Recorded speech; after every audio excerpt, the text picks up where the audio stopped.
For pinpoint tunnel floor entry, the cystitome has to be really sharp and should not be bent with a needle holder as we normally do. Here is a hypermetric cataract with some calcified anterior capsule. Let us try the pinpoint entry. Take any flat hard surface, keep the bevel down of a 26 gauge needle and bend it to about 30 to 40 degrees. Only the tip will be bent, and the tip should not have touched any hard surface, including the plastic tube it comes in. You have to very carefully take out the hypodermic needle, keep it beveled flat down on a hard instrument, and with the thumb, with your index finger, you can bend it. My assistant does a much better job. Probably this could have been bent little more. I couldn't continue it because there is a fibrotic patch in the anterior capsule which was resisting, and I saw a tendency for the runoff.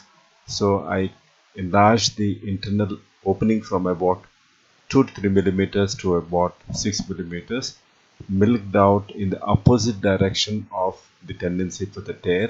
There's a very high tendency for the tear, and then I could fill up with the viscoelastic, make the chamber deep, and with the conventional method I used the Tata forceps to continue.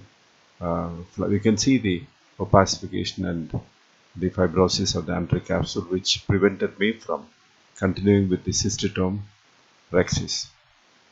I wanted to make it a little larger because nucleus is a pretty one, so I took it to the periphery and saw that though it's an eccentric rhexis, I could get a very good rhexis even in this case. Chamber was trying to become shallow. Ultimately, I could put a lens in the capsular bag. Let us see another case. Make a small 2 to 3 millimeter entry at the anterior end of the tunnel. A hard flat surface. This is the back of a forceps. I'm doing it under microscope. Normally my assistant does it. And that's a good bend. It's not an acute bend, it's a gentle bend, and in one sweep it goes into the anterior chamber at the limbus itself. It's a great technique, one of the best inventions in my opinion.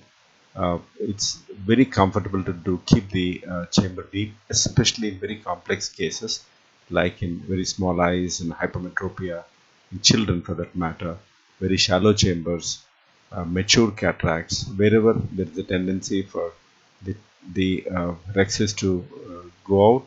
This really helps. No overlocking, and there are no folds in the cornea, as you can see. Great technique. Thank you.